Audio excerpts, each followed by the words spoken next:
అందరికీ నమస్కారం. రాష్ట్ర ప్రజలకి, శ్రేయోభిలాషులకి, ప్రతి ఒక్కళ్ళకి రోజా గారు నగరి ఓడిపోయిన ఎమ్మెల్యే, ప్రతిపక్ష లేని పార్టీ. మరి అంబేద్కర్ రాజ్యాంగం ప్రకారమే నారా చంద్రబాబు నాయుడు గారిని అరెస్ట్ చేశారా? ఒక్కసారి చెప్పండి రోజా గారు.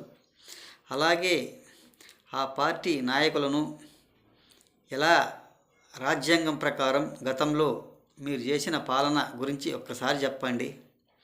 మరి అంబేద్కర్ రాజ్యాంగం ప్రకారమే మీరు పరిపాలించారా రాష్ట్రాన్ని? ఒక్కసారి చెప్పండి. మరి ప్రజలందరూ మిమ్మల్ని గమనించారు, మిమ్మల్ని చూశారు. మరి ప్రజలకు అన్నీ తెలుసా లేదా? ఒక్కసారి ఆలోచించి రాష్ట్ర ప్రజలకు వివరంగా చెప్పండి.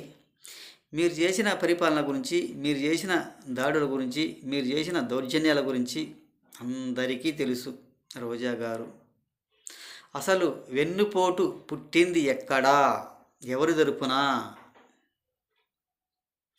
మరి గొడ్డలి పోటును ఏమంటారు? ఒక్కసారి చెప్పండి. మళ్ళీ మీ జగన్మోహన్ రెడ్డి గారి బాబాయ్ వివేకానంద రెడ్డి గారిని చంపింది ఎవరు? అది ఎక్కడ పుట్టింది? ఎవరి తరపున పుట్టింది? మరి కూతురు సునీత కదా వివేకానంద రెడ్డి గారి కూతురు. మరి వైఎస్ జగన్మోహన్ రెడ్డి గారి చెల్లెలే కదా. మరి ఆమెకు ఏం న్యాయం చేశారు? ఒక్కసారి చెప్పండి. సొంత చెల్లికే షర్మిల గారికి ఏం న్యాయం చేశారు? ఒక్కసారి చెప్పండి. మీరు అలాగే తిరుమల తిరుపతి దేవస్థానాన్ని కూడా, రాజ్యాంగాన్ని మనం ఎంత బాగా సొంతంగా వాడుకున్నామో అన్నది ఒక్కసారి రాష్ట్ర ప్రజలకు వివరంగా చెప్పండి. రాజ్యాంగాన్ని మనం ఎంత బాగా సొంతానికి వాడుకున్నామో అన్నది ప్రజలు ప్రతి ఒక్కళ్ళు కూడా చూశారు. ఒక్కసారి చెప్పండి. మీరు ఇలాగే పనికిమాలిన మాటలు, పనికిమాలిన ప్రెస్ మీట్లు పెట్టుకుంటూ జనాలను వెంటేసుకుని తిరుగుతూ గందరగోళం సృష్టించాలంటే ఎవరు ఊరుకోరు, ఎవరు సహించరు. తిరుమల తిరుపతి దేవస్థానం రాజ్యాంగాన్ని మనం ఎంత బాగా సొంతానికి వాడుకున్నాం ఒక్కసారి రాష్ట్ర ప్రజలు కూడా చూశారు కదా.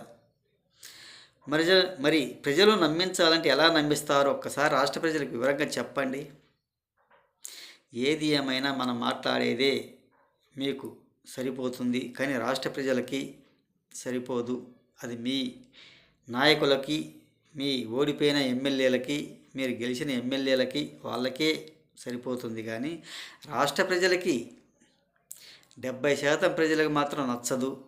ఒక్కసారి ఆలోచించుకోండి అని తెలియజేస్తూ, ఏది ఏమైనా కొంచెం తెలుసుకొని మాట్లాడండి అని తెలియజేస్తూ, ప్రతి ఒక్కళ్ళకి హృదయపూర్వక ధన్యవాదాలు.